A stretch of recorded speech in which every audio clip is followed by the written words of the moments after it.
Dans l'évangile de Luc, à partir du chapitre 24 et du verset 30, verset 31, ou plutôt le verset 30 du chapitre 24. Pendant qu'il était à table avec eux, et il prit le pain, et après avoir rendu grâce, il le rompit et le leur donna. Alors leurs yeux s'ouvrirent, et ils le reconnurent, mais il disparut de devant eux. Et ils se dirent l'un à l'autre, nos cœurs ne brûlaient-ils pas au-dedans de nous lorsqu'il nous parlait en chemin et nous expliquait les Écritures?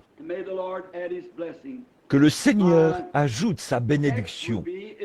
Mon sujet, ce serait, si je l'intitulais ce soir, « Alors leurs yeux s'ouvrirent et ils le reconnurent ». Maintenant, il fait chaud, mais j'aimerais vous demander d'être aussi patient que possible avec moi pendant quelques instants, et je vais essayer de me dépêcher. Mais maintenant, nous voulons considérer sérieusement la parole, la merveilleuse parole de Dieu. Et nous prions que Dieu, d'une manière ou d'une autre, ouvre nos yeux ce soir. Si Pâques n'est que la célébration d'un événement historique et rien d'autre, alors nous avons une petite raison de douter. Nous avons une petite raison de nous poser des questions, parce que ce ne serait plus qu'une réflexion solennelle, basée sur la parole. Et si Christ n'avait pas fait les promesses qu'il a faites, alors nous n'aurions pas non plus la preuve que nous avons. Mais notre Seigneur béni a dit, pendant qu'il était ici sur terre, « Encore un peu de temps, et le monde ne me verra plus. » Or, le mot « monde », là, vient de l'ordre du monde, les peuples de la terre. Le monde ne me verra plus, mais vous me verrez, car je serai avec vous et même en vous jusqu'à la fin du monde. Or, ces paroles sont tout aussi vraies que toutes les autres paroles que nous avons prononcées cette semaine, tirées de la Bible. Tout aussi vraies que toutes les autres paroles de la Bible. Encore un peu de temps et le monde ne me verra plus. Leurs yeux ne s'ouvriront jamais. Il y a des gens qui sont nés dans le monde. Ce n'est pas par la volonté de Dieu, mais c'est par leur propre choix égoïste, qu'ils ne le croiraient pas s'ils se tenaient ici même en train de vous parler ce soir. C'est triste à dire, mais la Bible dit qu'ils sont nés dans ce monde, destinés à cette condamnation. Jude, vers le verset 3. Bon, mais pour vous ce soir, qui venez, qui restez debout dans la pièce et qui vous entassez dans un petit bâtiment où il fait chaud comme celui-ci, vous ne venez jamais juste pour être vu. Vous venez dans un but. Et à mon avis, vous êtes venus avec la sincérité de votre cœur pour avoir une marche plus rapprochée avec Dieu, afin de repartir d'ici ce soir une personne meilleure que celle que vous étiez lorsque vous êtes arrivés. C'est ce que j'ai demandé en prière, en passant la porte ce soir. Seigneur, fais de moi une personne meilleure lorsque je sortirai ce soir que celle que je suis en entrant. Maintenant, quand avant son départ, il a fait ce genre de déclaration. Il a dit, « Celui qui croit en moi ». Jean, chapitre 14, verset 7. Celui qui croit en moi fera aussi les œuvres que je fais. Il en fera plus, parce que je m'en vais au Père. Je pars et je reviendrai. Maintenant, nous allons voir les œuvres qu'il a faites. Les œuvres qu'il a faites, il ne prétendait pas être quelqu'un de grand. Il n'était qu'un homme humble. Il n'a pas parlé avec un vocabulaire élaboré. Il a simplement parlé comme un homme ordinaire. Il vivait parmi les pauvres. Les renards avaient des tanières et les oiseaux avaient des nids. Mais il n'avait pas d'endroit où reposer sa tête. Il avait un seul vêtement qui lui avait été donné. Il était tissé d'une seule pièce, sans couture. C'est pour ça qu'ils l'ont tiré au sort. Pourquoi en a-t-il été ainsi? Parce que la prophétie de l'Ancien Testament devait s'accomplir. Ils se sont partagés mes vêtements. Ils ont tiré au sort ma tunique. Donc, ils ne pouvaient pas le fondre par la couture. Ils ont dû le tirer au sort. Et c'était pour accomplir la prophétie de l'Ancien Testament. Mais nous allons voir dans quelques instants qu'est-ce qu'il a fait. Et je crois ce soir que chaque cœur a faim de cela. Du plus petit au plus âgé ce soir, de voir Jésus-Christ. C'est le désir de mon cœur. Et pourquoi donc? Si nous prétendons par les Écritures, on l'entend retentir à la radio aujourd'hui, on diffuse des émissions à la télévision, des pièces de théâtre ont été présentées, on déclare « Il n'est pas ici, mais il est ressuscité ».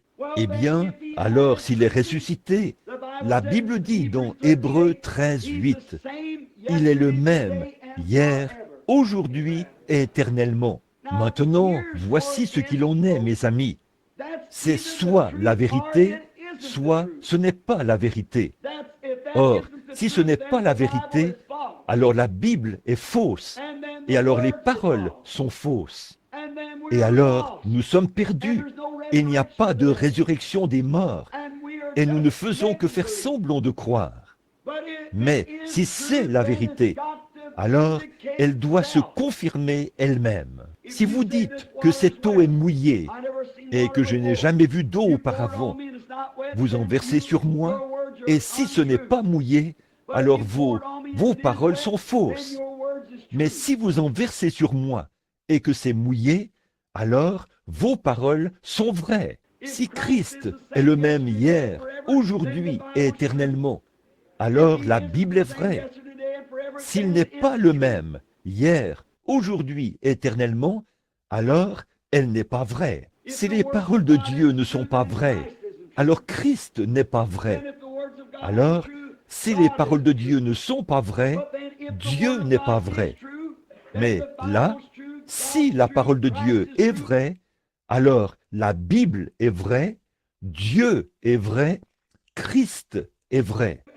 Et nous devrions être fidèles à la cause. Exact. Or, quand il était sur terre, il ne prétendait pas être un grand guérisseur. Combien savent que le Fils de Dieu n'a jamais prétendu être un guérisseur? C'est tout à fait exact. Il a dit, « Je ne peux rien faire de moi-même. Je ne fais que ce que je vois faire au Père. Ce n'est pas moi qui fais les œuvres, a-t-il dit. C'est le Père qui demeure en moi. C'est lui qui fait les œuvres. » Quel genre d'œuvre faisait-il? Nous voyons dans la Bible qu'un homme du nom de Philippe a été sauvé. Il est allé là-bas et est allé trouver un ami, Nathanaël. Tout là-bas, c'était un trajet de 50 kilomètres, de l'autre côté de la montagne. Il l'a amené à Jésus. Quand il l'a trouvé, il était sous un arbre, en train de prier. Et il a dit, « Viens voir qui nous avons trouvé. Jésus de Nazareth, le fils de Joseph. » Il a dit, « Peut-il sortir quelque chose de bon de Nazareth ?» Il a dit, « Viens voir, c'est la meilleure preuve que je connaisse. Ne croyez pas quelqu'un d'autre sur parole. Venez, voyez par vous-même. » Il a dit, « Viens voir. » Et quand il est venu, Jésus se tenait dans la ligne, peut-être en train de prier pour les gens. Et quand Philippe et Nathanaël sont arrivés, Jésus a dit, « Voici un Israélite dans lequel il n'y a point de fraude. » Il a dit, « Quand m'as-tu connu, Rabbi ?» Cela l'a étonné. « D'où me connais-tu » Il a dit, « Avant que Philippe t'appelle, quand tu étais sous l'arbre, je t'ai vu. » à 50 kilomètres de là, à travers une montagne. Pourtant, je t'ai vu. Cela montrait qui il était. Il était le Dieu omniprésent. Pas seulement un prophète, mais Dieu lui-même manifesté dans la chair. C'est pour cette raison qu'il a pu donner sa vie et la reprendre. Un jour, une petite femme est venue puiser de l'eau et il lui a parlé et a dit, « Femme, donne-moi à boire. » Elle a dit, « Vous n'avez pas coutume, vous les Juifs, de nous demander ce genre de choses, à nous les Samaritains. Nous n'avons pas de relation entre nous. » Il a dit, « Mais si tu savais à qui tu parles, c'est toi qui me demanderais à boire. Je t'apporterai de l'eau qu'on ne vient pas puiser ici. » Et elle a dit, « Le puits est profond, Seigneur. Tu n'as rien pour puiser. Et où pourrais-tu trouver cette eau ?» Qu'est-ce qu'il était en train de faire? Il était en train de contacter son esprit. Et quand il a découvert quel était son problème, c'était qu'elle vivait dans l'adultère. Elle avait 5 maris et elle vivait avec son 6e. Et Jésus lui a dit, « Va chercher ton mari et viens ici. » Et elle a dit, « Je n'ai pas de mari. » Il a dit, « Non, tu en as eu 5, et celui avec lequel tu vis maintenant n'est pas le tien. Alors, tu as eu raison de dire cela. Regardez maintenant, le Juif. Quand Jésus accomplit ce miracle pour lui, ce Juif fervent, ce vrai, ce véritable Juif a dit, « Tu es le Fils de Dieu, le roi d'Israël. » Il savait que ces signes étaient censés accompagner le Messie. Et maintenant, voici une Samaritaine. Quand ce miracle a été opéré pour elle, elle a dit, « Seigneur, je vois que tu es prophète.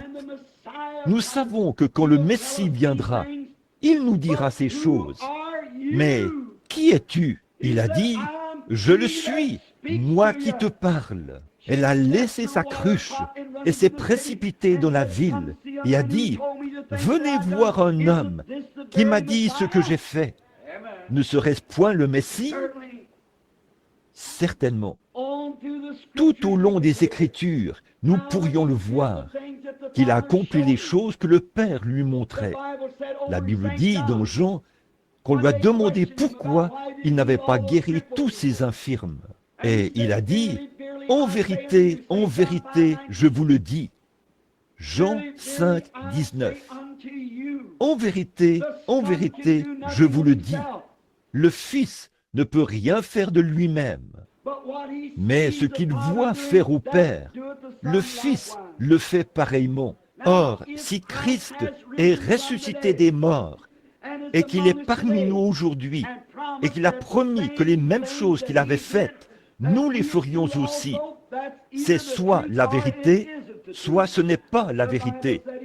La Bible dit, il est le même hier, aujourd'hui et éternellement. Et mes amis, je suis vraiment heureux de savoir qu'aujourd'hui, je crois vraiment de tout mon être que Jésus-Christ est le Fils de Dieu. Il a été conçu et né par une naissance immaculée. Il a souffert sous Ponce Pilate. Il a été crucifié, il est mort. Il est enseveli. Il est ressuscité le 3e jour. Il est monté au ciel et il est assis à la droite de sa majesté. Et le Saint-Esprit est ici, en train de poursuivre la même œuvre qu'il avait faite quand il était ici sur terre. Quelle belle pensée! Quel beau matin! Le premier matin de la résurrection, le premier Pâques qui s'est levé sur la terre.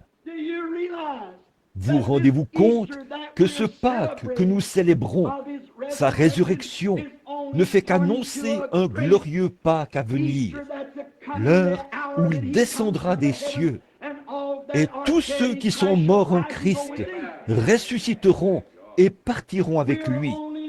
Nous n'attendons que cela, ce grand Pâques qui vient. Et aujourd'hui, comme c'est beau, quelle consolation, quelle preuve nous avons quand la Bible le déclare.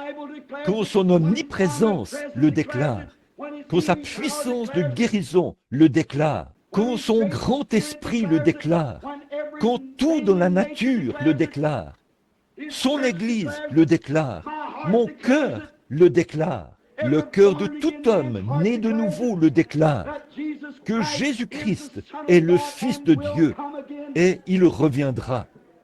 Et il est le même maintenant, hier, aujourd'hui et éternellement. Maintenant, remarquez, c'était en ce beau matin de Pâques. Il y avait eu beaucoup de rumeurs, de conversations. Des femmes étaient revenues de la tombe et avaient dit que des anges leur étaient apparus. Et elles pensaient que c'était un jardinier. C'était Marie, la mère, car elle a entendu une voix parler derrière elle, qui a dit « Qui cherches-tu » Et quand il s'est retourné, elle s'est retournée et a dit « Ils ont emporté mon Seigneur. Je ne sais pas où ils l'ont mis. Si tu le sais, dis-moi où il est, et j'irai le chercher. » Il s'est retourné et a dit « Marie » et elle l'a regardé. Elle a dit « Rabouni », ce qui veut dire « Maître ». Il a dit « Ne me touche pas, car je ne suis pas encore monté, mais je monterai vers votre Père et vers mon Père, vers mon Dieu et vers votre Dieu. Mais va dire à mes disciples que je les rencontrerai en Galilée. Combien cela semblait être des rêveries en ce qui concernait cet homme qu'ils avaient vu embaumé, qui était mort, enseveli. Et là, c'était le 4e jour, ou le 3e jour qu'il était mort. Pierre s'était découragé et voulait aller à la pêche. Deux d'entre eux ont dit, l'un s'appelait Cléopas, ils ont dit, nous allons simplement rentrer chez nous, à Jérusalem. Et en chemin, ils marchaient ce matin-là. Alors que Pierre, lui, avait pris sa ligne à pêche et était parti à la pêche. Ces deux-là étaient en chemin, tristes. Et alors qu'ils avançaient sur la route, ils disaient, « Eh bien, je suppose que la vie ne vaut pas la peine d'être vécue. Oh, nous croyons vraiment qu'il était le Messie.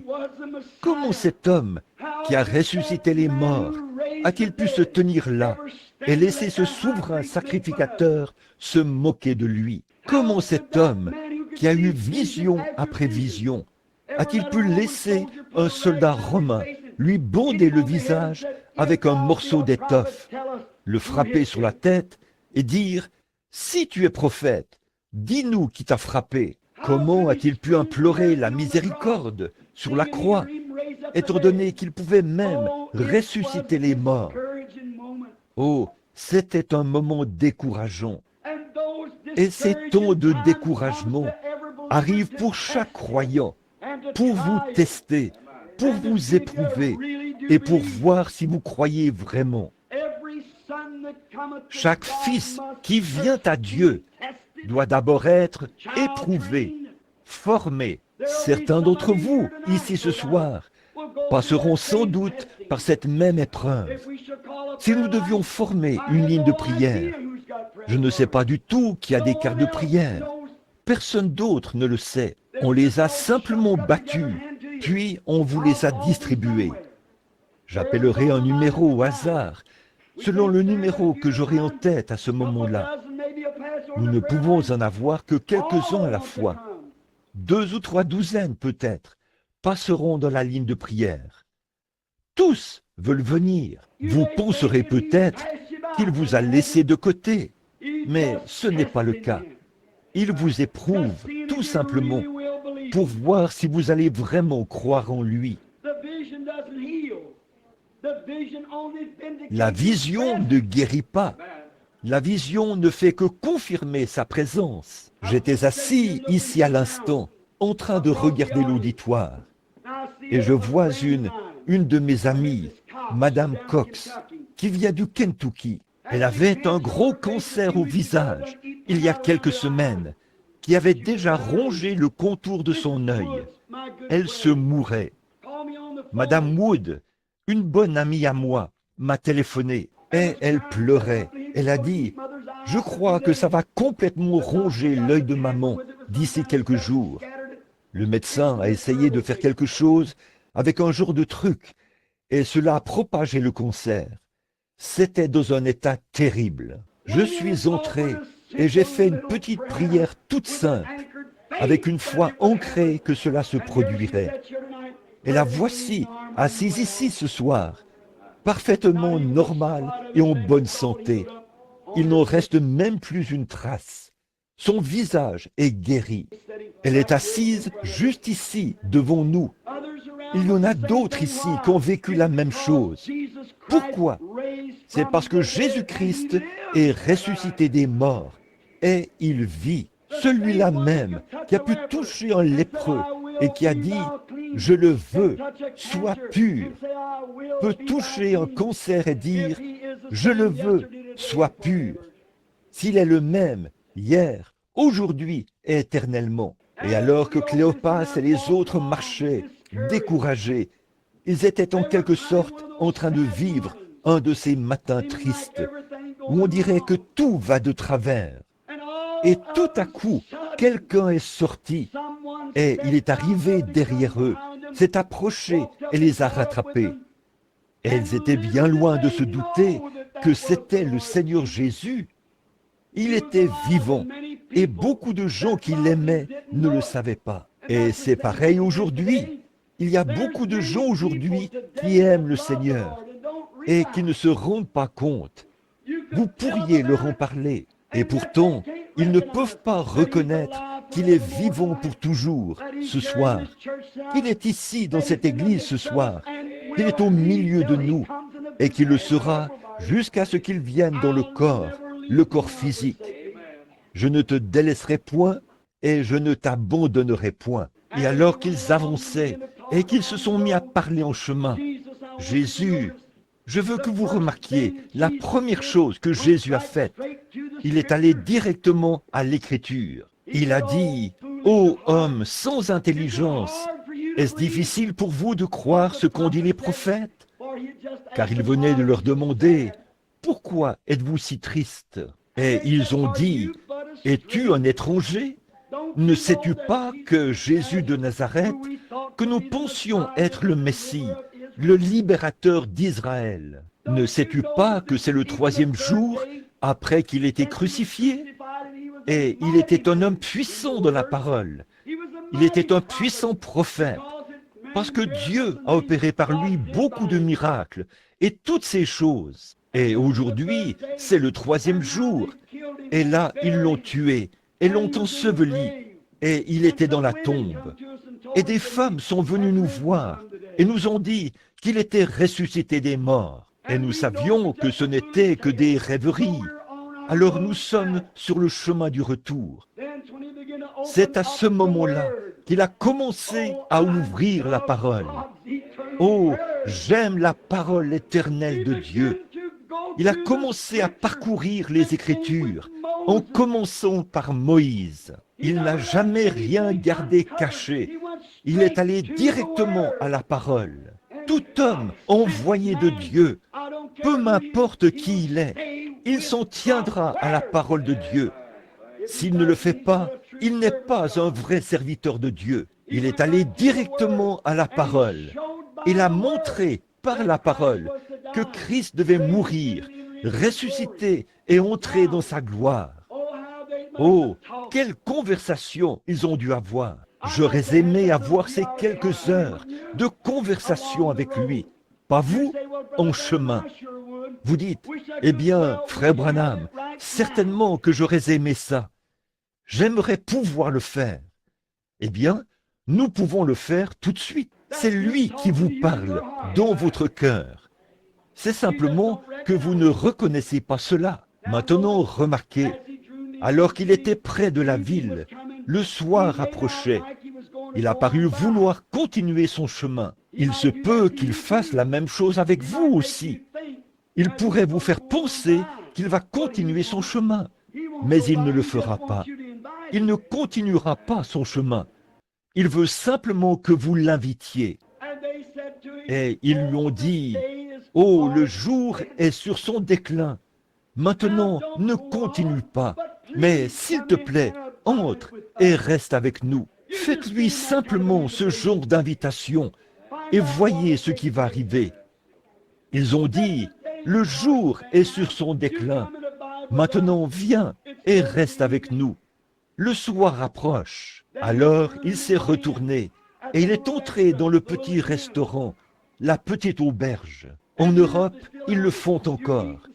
Vous mangez et dormez et tout est payé en une seule facture, votre facture de l'hôtel. Et quand il est entré avec eux à l'intérieur, voici quelque chose de merveilleux. Tout au long de la journée, pendant qu'il parlait avec lui, il n'a jamais dit une seule chose. Pourtant, ils avaient marché avec lui et parlé avec lui auparavant, mais ils n'ont pas reconnu cela. Qui vous a empêché d'avoir cet accident l'autre jour? Qui a permis que ce bébé se rétablisse? Qui a payé cette facture d'épicerie pour vous? C'était lui, mais vous ne reconnaissez simplement pas cela. Qui vous a donné la santé, qui vous a permis de venir à l'église ce soir? C'est lui, mais vous ne reconnaissez pas cela. Oh, si seulement nous pouvions faire comme eux, simplement l'inviter à entrer. Et quand il est entré, qu'il est entré à l'intérieur, qu'il a fermé les portes, alors il a fait quelque chose qu'aucun autre homme ne pouvait faire de cette façon-là. Il était le seul qui pouvait le faire, car ils avaient été avec lui avant sa crucifixion. Il a pris ce pain, et la façon dont il a fait cela, c'était sa façon à lui de le faire. Leurs yeux se sont ouverts, et ils ont reconnu que ça ne pouvait être que lui. Il ne s'est pas attardé très longtemps avec eux. Il est disparu de devant eux en un instant. Et en chemin, ils sont repartis à toute vitesse, d'un pas léger, en criant victoire, pour aller dire aux autres, le Seigneur est réellement ressuscité. Ils ne sont pas retournés pour se disputer au sujet de leur religion. Ils ne sont pas retournés pour faire des histoires à ce sujet. Mais ils savaient simplement qu'il était ressuscité des morts. Eh bien, mes amis, si Jésus-Christ, le Fils de Dieu vivant, après 1900 ans, si la Bible est vraie, il a dit, je suis vivant au siècle des siècles. Il est tout aussi vivant ici, dans ce bâtiment ce soir, qu'il était au jour de sa résurrection. Il est simplement dans un corps. Certains d'entre eux étaient rassemblés, et il a traversé les murs, est apparu là, à l'intérieur, au milieu d'eux. Il a dit, tenez, touchez-moi, regardez mes cicatrices dans mes mains. Un esprit a-t-il de la chair et des os comme moi? Il a dit, donnez-moi à manger. Et ils lui ont donné du poisson et du pain. Et il s'est tenu là, et il l'a mangé, devant eux. Il a dit, un esprit ne mange pas comme vous me voyez manger. Qu'est-ce qu'il est? Il est ce grand Dieu Jéhovah vivant qui est au milieu de nous ce soir. Partout où 2 ou 3 sont assemblés, il est là, au milieu d'eux. Je serai au milieu d'eux. Et maintenant, voici ce que je pense. Si Christ vient vers cet auditoire, pendant que vous transpirez, que vous attendez, et qu'il prouve en ce temps de Pâques qu'il est vivant et qu'il est ici dans ce bâtiment ce soir, alors vous avez le droit de lui demander tout ce pourquoi il est mort. Et croyez que vous le recevrez. Croyez-vous que c'est la vérité? Certainement. Là, je pourrais vous parler longtemps, mais une seule parole de Christ comptera plus que toutes les paroles que moi, je pourrais prononcer, avec une voix fatiguée et cassée, une voix surmenée comme elle l'est. Et puis, autre chose, quand je prêche, puisque je suis chez moi ici, c'est difficile d'avoir une réunion fructueuse avec l'onction de l'Esprit comme ça. Pourquoi? Parce qu'ici, c'est chez moi. Jésus a dit, un prophète, chez lui, dans sa propre patrie, même dans sa propre région. C'est simplement quelque chose qui se passe ainsi. Il est dit que quand il est retourné dans la ville de son enfance, les gens ont dit, N'est-ce pas le fils du charpentier? Sa mère, Marie, n'est-elle pas ici avec nous? Tous ses frères ne sont-ils pas ici? Et ses sœurs aussi? Ne les connaissons-nous pas? De quelle école est-il sorti? À quel séminaire a-t-il obtenu son diplôme? Quelles sont ses références? Il n'est venu ni d'une école, ni d'un séminaire. Il n'avait non plus aucune référence. Mais il est venu de Dieu. Mais ils ne pouvaient pas voir cela. Ils ont dit, d'où lui vient cette sagesse? Et quand ils l'ont vu discerner les pensées des gens, quand Pierre s'est approché de lui, il a dit, tu t'appelles Simon. Le nom de ton papa est Jonas. Ça l'a stupéfait. Comment pouvait-il savoir qui il était? Les pharisiens se tenaient là et ont dit, c'est un Belzébul, il est le chef des 10 heures de bonne aventure. C'est un démon. Et Jésus a dit, vous dites cela contre moi, le Fils de l'homme. Cela vous sera pardonné. Mais quand le Saint-Esprit sera venu et qu'il fera la même chose, si vous dites un seul mot contre cela, il ne vous sera jamais pardonné, ni dans ce siècle, ni dans le siècle à venir. Donc, c'est quelque chose de dangereux. Alors, comment a-t-il pu savoir? Pourquoi a-t-il dit cela? Il savait que ces signes cesseraient jusqu'à ce qu'on arrive à ce dernier jour. Et en ces derniers jours, il ne serait pas juste s'il répandait sa colère sur un peuple juste. Nous avons été pesés dans la balance et trouvés légers. Tout ce à quoi nous pensons, c'est profiter des plaisirs de la vie, des émissions de radio, des choses non censurées. Elvis Presley, Arthur Godfrey, des plaisanteries grossières, des célébrités à la radio et à la télévision. Mercredi soir, nous restons à la maison au lieu d'aller à la réunion de prière pour écouter des âneries pareilles et nous prétendons être chrétiens.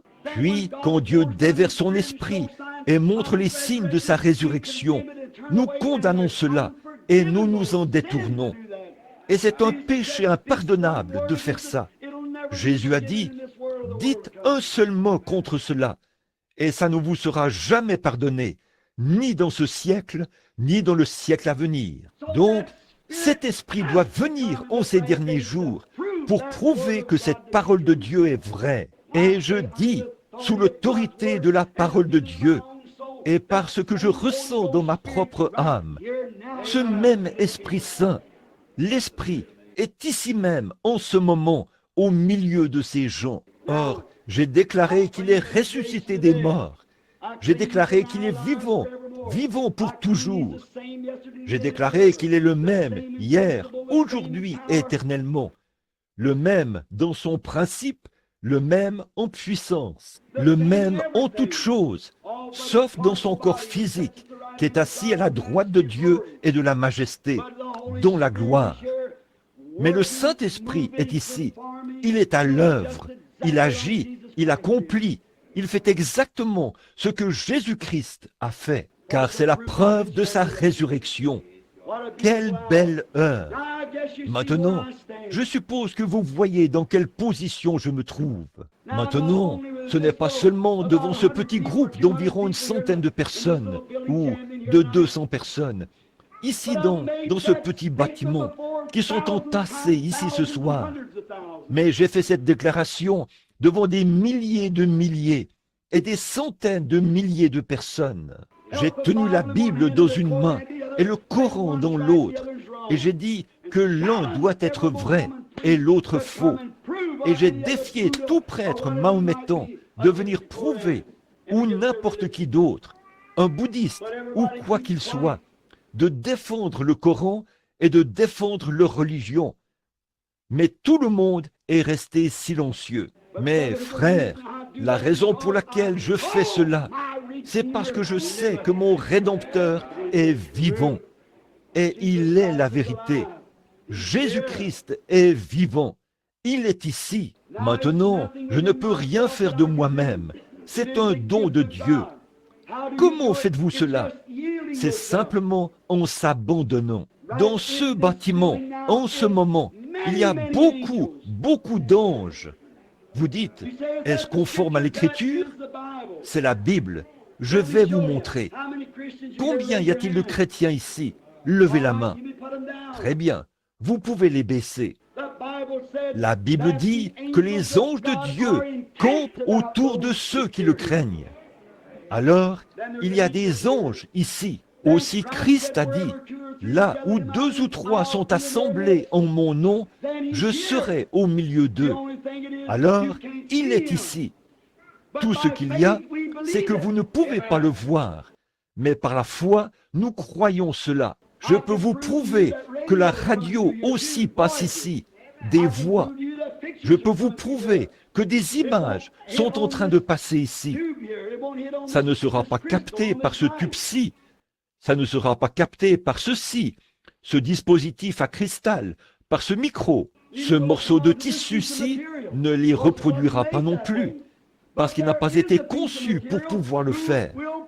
Mais il y a un matériau qui reproduira cette image. Et Dieu a établi des gens dans l'Église. Premièrement des apôtres, ensuite des prophètes, des docteurs, des évangélistes et des pasteurs. Tous pour le perfectionnement de l'Église. Comment pourrions-nous rejeter l'un et dire que l'autre n'existe pas? Dieu le fait lui-même. Il ne s'agit de rien d'autre que de s'abandonner au Saint-Esprit. Et à partir de là, le Saint-Esprit prend la relève. Et vous ne savez pas ce que vous faites.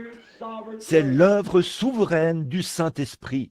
Maintenant, mes amis, vous qui vivez ici, dans ma ville, et je veux dire ceci maintenant, avant de terminer ces réunions de réveil, un de ces jours, il ne restera même plus une seule cendre à Jeffersonville. Il n'en restera pas une seule à Charlestown. Il n'en restera pas une seule à Louisville. Ce monde est mûr pour le jugement. Ils ont maintenant une bombe à hydrogène que la Russie peut tirer de Moscou, la faire atterrir sur la 4e rue. Et chacune de ces fabriques de poudre, par ici, s'enfoncera 25 mètres sous terre, avec une seule bombe, sur un carré de 25 km de côté. Elle creusera un cratère profond de 45 mètres dans le sol.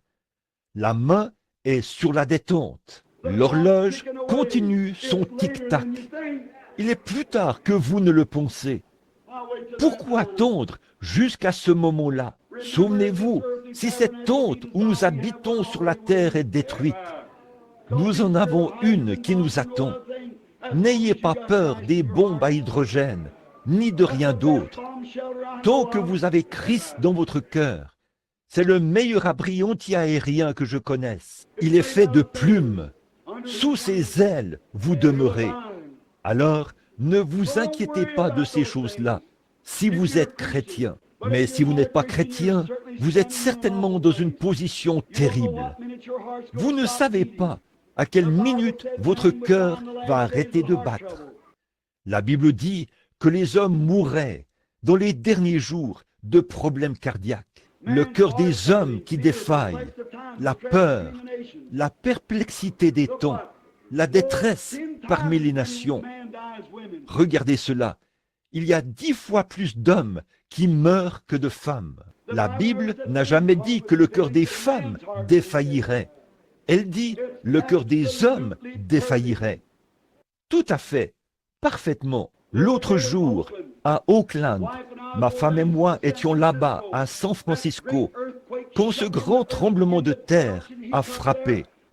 Et là, la terre s'est mise à rugir et à tressaillir, au point où les bâtiments ont été secoués et les cheminées se sont détachées des maisons. De grosses boules de vapeur s'élevaient comme ça, pleines de fumée ou de suie, ou quelle que soit la chose, de ces endroits-là. Et les gens se sont précipités dans les rues en criant. J'ai pensé, quand sera-t-il quand le Seigneur apparaîtra réellement? Les débits d'alcool, là, ils ont replacé leur alcool sur les étagères et ils le vendent. Les gens viennent l'acheter. Cet homme ne pourrait pas le vendre si personne ne l'achetait. C'est vrai. C'est nous qui sommes les coupables. Je vais vous dire, frère, je suis américain et j'aime mon pays. Mais cette vieille nation est pesée dans la balance et trouvée légère. Elle est en train de sombrer, aussi certain que je suis un ministre derrière cette estrade ce soir. Maintenant, je dis ça pour trouver grâce devant Dieu. Je le dis parce que Dieu me met à cœur de le dire. Et la meilleure chose à faire, c'est de vous préparer pour la venue du Seigneur. Maintenant, croyez en lui, ayez foi en lui. Maintenant, tous les mots que je pourrais dire, je le répète, ne vaudraient rien en comparaison de ce que Jésus dirait. Mais vous rendez-vous compte de la position dans laquelle je me trouve avec ce groupe de gens ce soir? J'ai soit mal interprété quelque chose, soit j'ai dit la vérité.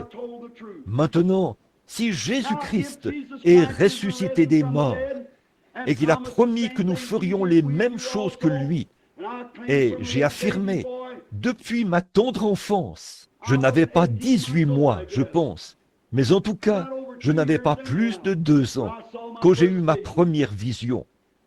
Ça a été ainsi toute ma vie. Les gens qui sont ici dans le tabernacle le savent. Pendant tout le temps que j'ai été ici, pas une seule fois ça n'a failli.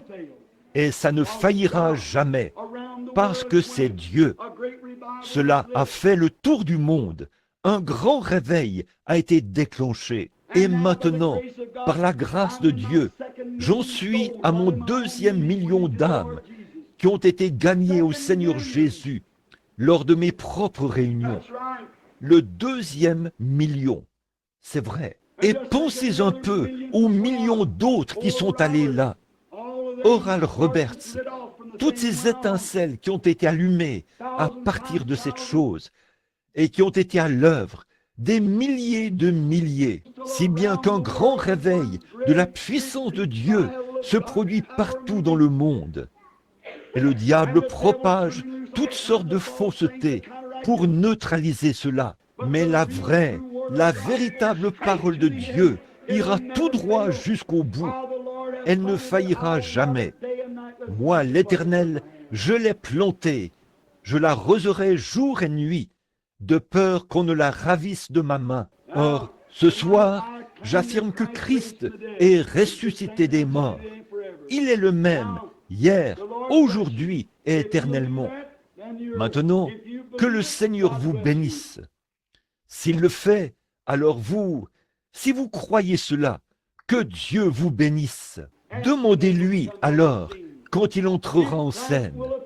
Si Christ apparaît ici, sur cette estrade, voici un défi. Si Jésus-Christ, le Fils de Dieu, apparaît ici même sur l'estrade et fait les mêmes choses qu'il a faites quand il était ici sur terre, croirez-vous en lui? Regardez-le sur le chemin d'Emmaüs, comme ces garçons ont rompu. Quand il a rompu ce pain, il a fait là quelque chose qu'aucun autre homme ne pouvait faire. C'était quelque chose que seul Christ pouvait faire. Et ils ont reconnu cela. Maintenant, s'il veut bien faire la même chose ici, que seul Christ peut faire, non pas quelque chose de faux, mais exactement la même chose qu'il avait faite, alors croyez-le, recevez-le, ayez foi en lui, aimez-le, servez-le. Je vais vous dire une chose, adhérer à une église ne suffit pas, ça ne marchera pas. Il vous faut naître de nouveau. Il ne s'agit pas d'une excitation émotionnelle. Il ne s'agit pas d'un petit quelque chose que vous avez dit. Eh bien, j'ai poussé des cris, j'ai parlé en langue, j'ai fait ceci. Il ne s'agit pas de ça. Quand tout au fond de votre cœur, quelque chose vient vous changer et que vous devenez une nouvelle créature en Jésus-Christ. Vous recevez la personne, Jésus-Christ. Quand les choses anciennes meurent et que les choses nouvelles naissent de nouveau, vous redressez vos torts, vous aimez vos ennemis, vous priez pour ceux qui vous maltraitent. Ça, c'est quand vous êtes chrétien. On reconnaît l'arbre aux fruits qu'il porte. Que le Seigneur vous bénisse maintenant. alors que nous courbons la tête. Je vais demander à la sœur d'aller au piano et de jouer lentement. Le grand médecin est proche maintenant, le compatissant Jésus. Et vous qui êtes à l'extérieur, là, qui avez des cartes de prière, approchez-vous de la porte. Nous allons commencer dans un instant. Prions. Notre cher Père Céleste, oh, ma pauvre voix, j'ai parlé pendant 4 mois. Ma voix est très fatiguée. Mais je te prie de m'aider maintenant même. Ici, il y aura un autre événement important au Branham Tabernacle. Ici, il y aura un autre témoin qui se lèvera dans les derniers jours, au jour du jugement. Beaucoup sont debout à l'intérieur et à l'extérieur ce soir. Beaucoup d'entre eux se demandent, beaucoup se disent, est-ce vrai ou n'est-ce pas vrai? Ô Père éternel béni, nous te prions de manifester maintenant ton amour pour nous, en apparaissant ici et en rendant ta parole vraie. J'ai parlé de ta parole, comme tu l'as fait toi-même à Cléopas et son ami, en route vers Emmaüs. Et sur notre chemin, Seigneur, alors que nous faisons route, tu nous parles par ta parole. Et maintenant, viens parmi nous. Ô glorieux Christ, viens parmi nous. Prouve que tes paroles sont vraies et manifeste ton être ici ce soir. Et nous, pauvres créatures indignes, nous confessons que nous sommes pécheurs et que nous ne sommes pas dignes de ces choses, mais nous les croyons, Seigneur. Et par la grâce, nous l'acceptons par la foi, que nous sommes sauvés et que nous sommes tes enfants. Bénis-nous maintenant, Seigneur. Je sais que ta parole est vraie. Quand tu as parlé du prophète dans sa propre ville, parmi les siens. Mais, Seigneur, je te prie, juste pour ce soir, de baisser le regard vers les gens et de te manifester une fois de plus, ici dans cette ville, par l'action du Saint-Esprit. Ô Dieu éternel, bénis-nous maintenant, alors que nous nous attendons à toi. Fais les choses que tu as faites avant ta crucifixion, et Jeffersonville n'aura pas la moindre raison de se plaindre. Mais nous savons qu'ils seront sans excuse ce jour-là, car tu t'es manifesté. Au nom de Jésus, je prie. Amen. Pas pour ça qu'elle veut que je prie. Non, ce n'est pas le cancer, car elle en est guérie. Mais elle veut que je prie pour un mal de dos dont elle souffre. C'est vrai. C'est un problème de dos, pas vrai? Maintenant, croyez-vous qu'il est ressuscité des morts? Maintenant, regardez bien. Si je lui parle un peu plus longtemps, peut-être que quelque chose d'autre sera dit. Je ne sais pas. Or, je ne savais pas du tout quel était votre problème. Je ne sais pas ce que c'était, voyez, mais c'est enregistré sur les magnétophones. Vous pouvez voir ce qu'il a dit.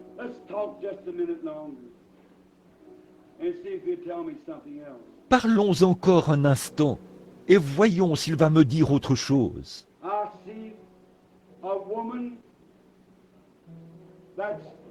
Je vois une femme qui a l'air d'être, en quelque sorte, c'est une autre femme, et elle prie pour elle. Et elle est dans une sorte d'institution ou d'hôpital. C'est un genre de... C'est un institut psychiatrique. C'est à Madison, dans l'Indiana. C'est une sœur pour qui vous voulez qu'on prie, qui est dans une institution. Et si vous croyez de tout votre cœur et de tout votre être, Dieu donnera la délivrance et il guérira votre dos et vous rétablira. Vous croyez cela maintenant? Très bien. Avancez-vous ici. Cher Père Céleste, nous te prions au nom de Jésus-Christ de guérir cette femme et de la rétablir. Et accorde-lui cette bénédiction. Et je prie que la miséricorde de Dieu repose sur elle, qu'elle la guérisse et que la gloire te revienne. Je prie au nom de Jésus-Christ. Amen. J'aimerais dire ceci. Il y a une vibration qui vient de là, qui vient juste d'ici. Juste un instant. Restez là un instant. J'ai remarqué que cette lumière vous a quitté, s'est déplacée.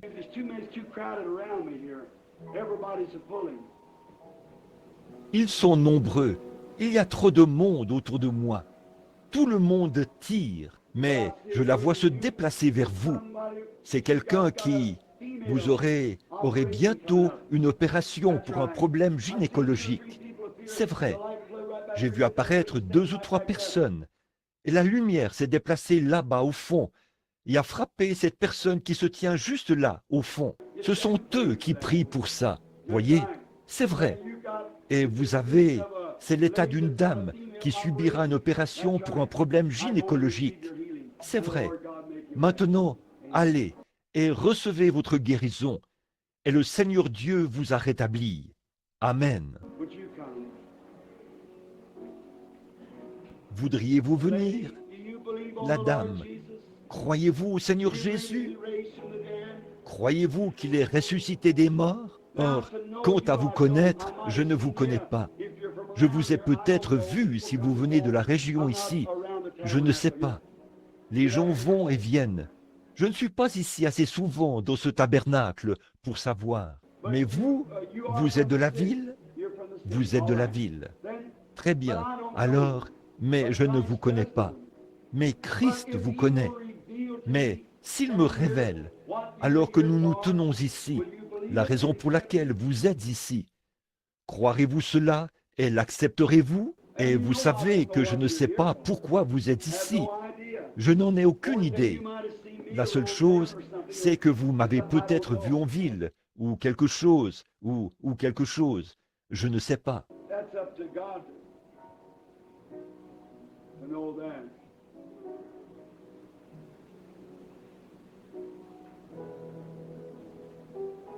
C'est à Dieu de savoir cela, là-bas au fond. Voulez-vous vous remettre de ce problème intestinal que vous avez? Croyez-vous que le Seigneur Jésus vous rétablira? Si vous le croyez, vous pouvez obtenir cela. Quelqu'un d'autre souffre d'une anomalie de la numération sanguine, assis là-bas. Je les ai vus faire. Croyez-vous que le Seigneur va vous rétablir? Très bien. Croyez-vous de tout votre cœur? Alors, vous pouvez recevoir votre guérison. Dieu vient de vous guérir. Vous l'avez touché. Ce n'est pas moi que vous avez touché. Vous êtes à 10 mètres de moi. Amen. Maintenant, croyez-vous qu'il est ressuscité des morts? Regardez simplement et vivez, là, pendant qu'on avance dans la ligne. Oh, c'est tellement difficile ici à Jeffersonville. Voyez, une foule comme celle-ci tout autour de soi, tout le monde. Une fois, Jésus a pris un homme par la main et l'a conduit hors de la ville.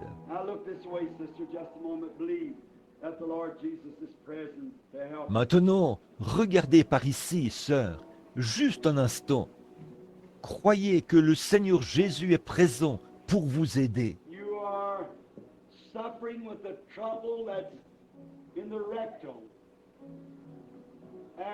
Vous souffrez d'un problème rectal et un médecin vous a examiné et il vous a dit que c'était les hémorroïdes. Je vous vois aussi essayer de vous déplacer dans la maison et vous avancez très lentement. Vous souffrez d'arthrite. C'est ainsi dit le Seigneur. Le médecin a dit qu'il fallait vous opérer. C'est tout à fait vrai. Et je l'ai vu signer cette petite carte-là, dans son bureau. Rebecca Baker, 509 rue Graham. C'est tout à fait vrai. C'est dans son bureau, inscrit sur le rapport. C'est vrai. Croyez-vous? Alors vous pouvez recevoir votre guérison. Au nom du Seigneur Jésus-Christ, que cette femme reçoive sa guérison. Amen. Que Dieu vous bénisse, madame. Allez, en croyons maintenant. Ayez foi en Dieu. Si seulement vous pouviez être conscient de la présence du Seigneur.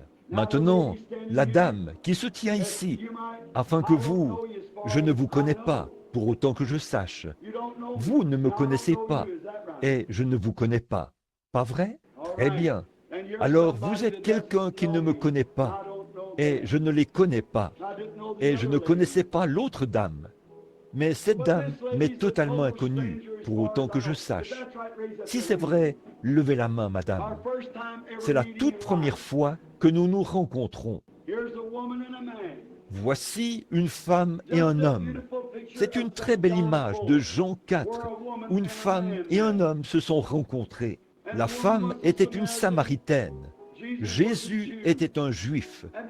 Et ils se sont mis à parler ensemble.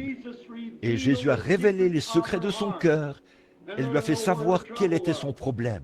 Or, s'il est le même Jésus aujourd'hui, il peut faire la même œuvre aujourd'hui. Si cette femme veut bien lever la main vers Dieu, non pas pour jurer, parce que nous ne croyons pas qu'il soit juste de le faire, simplement lever sa main en toute sincérité, avec la mienne, pour attester que nous ne nous sommes jamais vus auparavant et que nous ne savons rien l'un de l'autre. Voulez-vous lever la main, madame? Voilà. Elle ne m'a jamais vu. Je ne l'ai jamais vue. Et elle m'est totalement inconnue.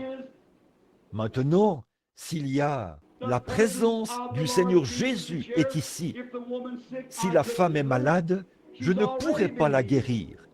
Elle a déjà été guérie. Christ l'a guérie quand il est mort pour elle. Croyez-vous cela? Mais s'il se tenait ici en ce moment, à l'endroit où je me tiens, et qu'il pouvait, lui révélerait ou ferait quelque chose pour que sa foi s'élève et soit satisfaite.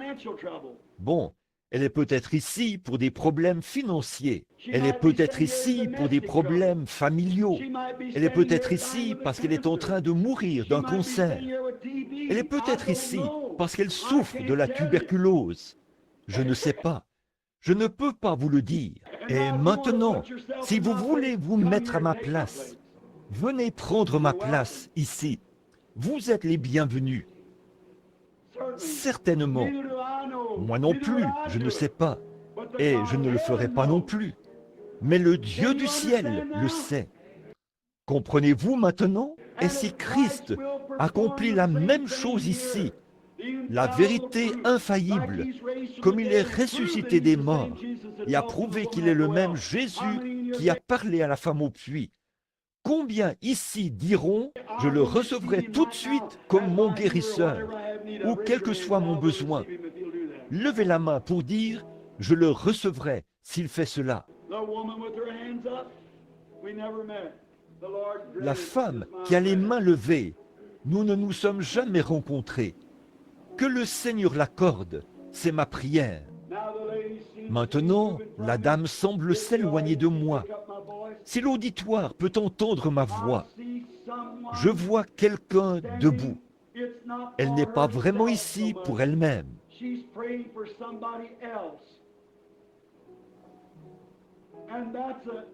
Elle prie pour quelqu'un d'autre. Et c'est une dame âgée. C'est pour sa mère qu'elle prie. C'est vrai, elle a de petites crises cardiaques, quelque chose comme des palpitations cardiaques. Elle ne peut pas dormir la nuit. N'est-ce pas vrai? Levez la main si c'est vrai. Et cette dame n'est pas de cette région-ci. Cette dame vient de loin. Cette dame vient de la Géorgie. C'est tout à fait vrai. Et vous venez de la Géorgie. Et vous voulez aussi qu'on prie pour vos yeux. Vous êtes en train de devenir aveugle. Et c'est vrai. Croyez-vous que Dieu vous rétablira? Si c'est vrai, levez la main. Très bien. Maintenant, croyez-vous? Ayez foi en Dieu maintenant. Pendant que je prie pour elle, vous qui êtes dans la salle, priez pour vous-même et croyez Dieu. Il est ici, omniprésent. Venez ici, sœur. Ô Sauveur béni, je te prie, au nom de Christ, d'accorder à cette femme son désir. Puisse la puissance du Dieu Tout-Puissant reposer sur elle qu'elle soit guérie et qu'elle reçoive ce qu'elle a demandé. Je prie pour cette bénédiction au nom de Jésus. Amen. Maintenant, allez, réjouissez-vous et soyez heureuses. Et sœurs, croyez et soyez rétablies. Très bien. Je n'en suis pas sûr, mais je crois que je connais cette femme. Je crois que vous êtes de Georgetown, parce que je suis... N'êtes-vous pas parente avec frère Argenbright? Bien sûr, cette onction-là, c'est différent. Vous vous rendez compte qu'il y a une différence en ce moment. Quand je vous parle ailleurs, en ce moment, c'est différent. Vous ressentez quelque chose comme une sensation très agréable.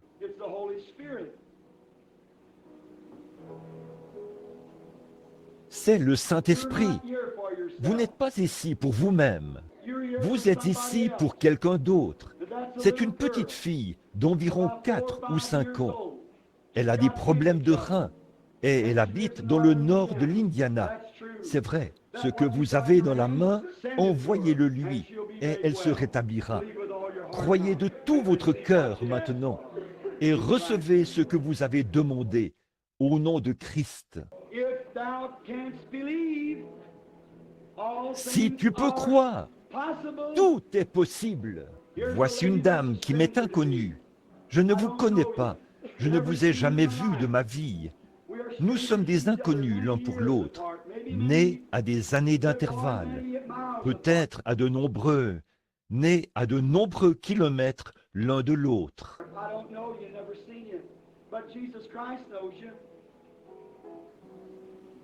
Je ne vous connais pas, je ne vous ai jamais vu, mais Jésus-Christ vous connaît. Il s'est passé quelque chose dans l'auditoire. Un homme est apparu près de moi. Le voici, assis là, une hernie ombilicale. Croyez-vous, monsieur? Alors Christ vous guérit et vous rétablit. Amen. C'est comme ça qu'il faut faire. Croyez. Qu'est-ce qu'il a touché? Je n'ai jamais vu cet homme, mais il était guéri sur le champ. Il a touché le Seigneur Jésus, qui est présent ici. Débarrassez-vous de cette incrédulité. Oubliez que je suis William Branham. Regardez à Jésus-Christ. C'est lui qui est ici. Je défie votre foi au nom de Christ. Ne pensez pas à moi, mais croyez que c'est le Seigneur Jésus qui est ici. Et voyez ce qui va arriver. Peu m'importe où vous êtes dans le bâtiment. Maintenant, voici une petite femme. Je ne l'ai jamais vue. Elle est plus âgée que moi. Je ne sais pas qui elle est, d'où elle vient. Je ne sais rien à son sujet. Je lui suis totalement inconnu. Mais Christ la connaît. S'il me révèle la raison pour laquelle vous êtes ici, accepterez-vous cela et le croirez-vous? Vous avez ressenti cette drôle d'impression il y a quelques minutes, quand j'ai dit quelque chose, n'est-ce pas? C'est votre sœur, celle qui est à l'hôpital psychiatrique de Madison, dans l'Indiana. C'est exact. En effet, une autre femme se tenait ici, et vous étiez là, à regarder de ce côté-ci. Et quand vous vous êtes avancé ici, vous croyez la vision. C'est tout à fait vrai. C'est ce qui a produit cela. Et la raison pour laquelle vous êtes ici ce soir, c'est parce que vous avez un problème cardiaque. Vous venez de faire une crise cardiaque. C'est tout à fait vrai. Et je vois maintenant, en regardant dans une vision, cette région vallonnée. Vous venez de quelque part, ici, dans le sud de l'Indiana. Vous venez de près de Corridon. C'est de là que vous venez. Rentrez chez vous. Vous êtes rétablis. Jésus-Christ vous rétablit. C'est ainsi dit le Saint-Esprit. Ayez la foi et croyez. Ne doutez pas. Croyez seulement. Pouvez-vous reconnaître l'omniprésence du Seigneur Jésus? Comme c'est merveilleux. Qu'est-ce qui se passe? J'ai une vision. C'est ici, dans le coin. Le médecin ne sait pas s'il s'agit d'un cancer ou de la tuberculose. C'est vrai. Mais si vous le croyez, vous êtes guéri de toute façon. Votre foi vous a sauvé. Allez de l'avant. Voilà l'omniprésence du Dieu vivant. Je défie votre foi. Si tu peux croire, maintenant, il est ressuscité des morts. Il est ici avec nous. C'est lui. Ce sont les choses même qu'il a faites quand il était ici sur terre. 2000 ans ont passé. Il est toujours vivant. Et il est vivant au siècle des siècles. Croyez simplement.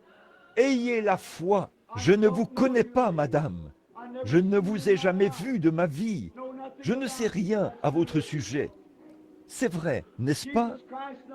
Jésus-Christ vous connaît. Si Dieu me révèle pourquoi vous êtes ici, croirez-vous en lui? Et croirez-vous que je suis son prophète? S'il le fait, vous saurez que quelque chose m'a oint. Vous sauriez absolument que c'est cela. Maintenant, si je disais, je vais vous imposer les mains, soyez guéris, vous auriez le droit d'en douter. Mais si Dieu me dit quelque chose que vous savez être la vérité, alors vous saurez si c'est la vérité ou pas. Pas vrai? C'est un trouble gynécologique. Vous avez été opéré. Je vous vois sortir de la table d'opération avec quelque chose de blond sur le visage. Mais ça n'a pas réussi. C'est vrai. Mais ce diable s'est caché du médecin. Mais il ne peut pas se cacher de Dieu. Rentrez chez vous et soyez rétablis, madame. Jésus-Christ vous a guéri et vous a rétabli. Si vous pouvez croire, je vous suis inconnu, madame. Croyez-vous que Jésus-Christ, le Fils de Dieu, est ici? Croyez-vous qu'il vous rétablira? Le diabète, ce n'est rien pour Dieu de guérir cela. Croyez-vous qu'il vous rétablira? Alors, rentrez chez vous et recevez votre guérison au nom de Jésus-Christ, le Fils de Dieu. Amen. Venez ici, madame. Croyez-vous? Maintenant, arrêtez de penser cela là-bas. Ce n'est pas de la télépathie. Vous ne pouvez pas vous défiler maintenant. Je vais vous montrer. Je ne connais pas cette femme. Mettez vos mains sur les miennes, madame. Si Dieu me révèle quel est votre problème, comme je regarde par ici, vous savez que je ne lis pas dans vos pensées. Si Dieu me révèle quel est votre problème, croirez-vous que Jésus-Christ est le Fils de Dieu et que je suis son serviteur? Si vous le croirez, levez la main. Vous avez un problème gynécologique, un problème féminin. C'est vrai, vous aviez cela. Vous ne l'avez pas maintenant. Vous êtes guéri. Continuez votre chemin. Réjouissez-vous et soyez dans l'allégresse. Venez, monsieur. Ce vieux problème de rein, quelque chose qui vous tracasse. Croyez-vous que Dieu vous rétablira? Vous en guérira? Alors, au nom de Jésus-Christ, recevez votre guérison et continuez votre chemin en vous réjouissant. Amen. Que Dieu vous bénisse, frère. Croyez. Bonjour, madame. N'aimeriez-vous pas aller manger de nouveau un bon repas, comme vous le faisiez autrefois? Vous avez été très nerveuse, n'est-ce pas? Ça a provoqué un ulcère dans votre estomac. Allez vous chercher un hamburger et mangez-le. Jésus-Christ vous a guéri. Continuez votre chemin en vous réjouissant. Si tu peux croire, ayez foi en Dieu. Croyez-vous? Le Christ vivant est omnipotent et présent ici maintenant pour guérir chaque personne qui est ici.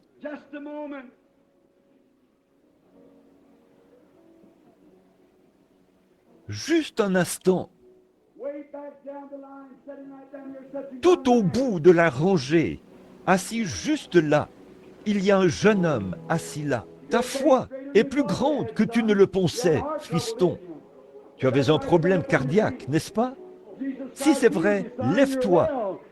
Jésus-Christ t'a guéri, fiston. Tu es rétabli. Continue ton chemin et sois en bonne santé. Croyez-vous en lui? Ayez foi en Dieu. Voici un homme que je ne connais pas. Nous sommes des inconnus l'un pour l'autre. Je crois que cet homme a été baptisé ce matin, mais je ne vous connais pas. Je n'ai aucune idée qui vous êtes. N'est-ce pas vrai? Si Jésus-Christ me révèle pourquoi vous êtes ici, accepterez-vous cela?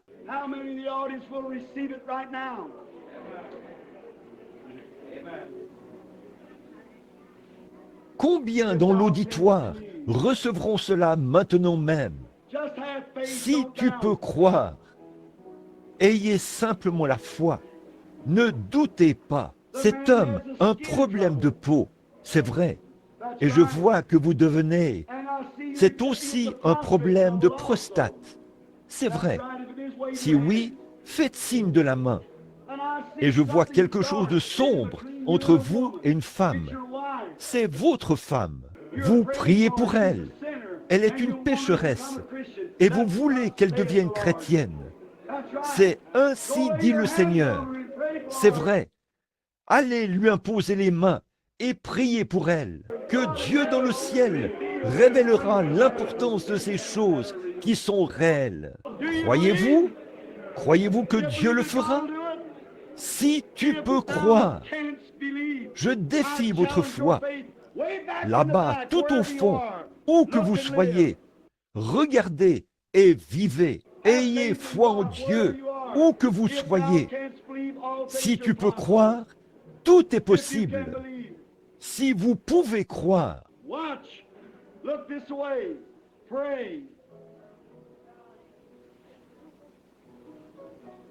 Observez, regardez par ici, priez. Vous dites, qu'est-ce que vous regardez, frère Branham? Rebecca, come back this way a little, honey. Rebecca, reviens un peu par ici, chérie. There's my little Arrête girl, là où tu te trouves. who someday will Voici ma petite be fille a prophetess qui also. sera aussi un jour prophétesse. Cette dame qui se tient juste là, à côté de toi, chérie, elle porte un chapeau blanc. Elle souffre d'une sinusite. Levez la main ou levez-vous, madame. Vous priez que Dieu vous appelle, que je vous appelle. Pas vrai? Laissez ma petite fille vous imposer les mains, là. Ô Dieu éternel, au nom de Jésus-Christ, je réprime ce démon qui dérange cette femme et que cela la quitte au nom de Christ. Amen. Oh, blessed be the name of the Oh, Lord. béni soit le nom du Seigneur. May the Que le Lord Seigneur Jesus Jésus se reveal révèle himself lui to you. aussi. Do you believe he's here? Croyez-vous qu'il est ici? Alors, je vais vous dire à chacun de vous, maintenant même, si vous pouvez le croire, Jésus-Christ guérit chacun de vous, maintenant même. Si mes paroles sont vraies ici, elles sont vraies là-bas. Si vous faites ce que je vous dis de faire, vous pouvez être guéris maintenant même. Le croyez-vous? Alors, imposez-vous les mains les uns aux autres. Imposez-vous simplement les mains les uns aux autres, à l'intérieur du bâtiment ou à l'extérieur. Ne doutez pas. J'ai entendu un esprit de surdité quitter. Le voici, le Christ ressuscité. Ô Dieu éternel et béni, au nom du Seigneur Jésus, je défie tout esprit impur, au nom de Christ, le Seigneur, qu'il quitte cet endroit, qu'il sorte de ces gens, et que le grand Saint-Esprit baptise maintenant tous ceux qui sont ici, avec une grande foi pour croire. Oh, Satan, toi, un démon, tu nous as bluffés assez longtemps. Christ est ressuscité. Il est ici, et les clés de la mort et du séjour des morts sont accrochées à son côté. La puissance de guérison a été payée.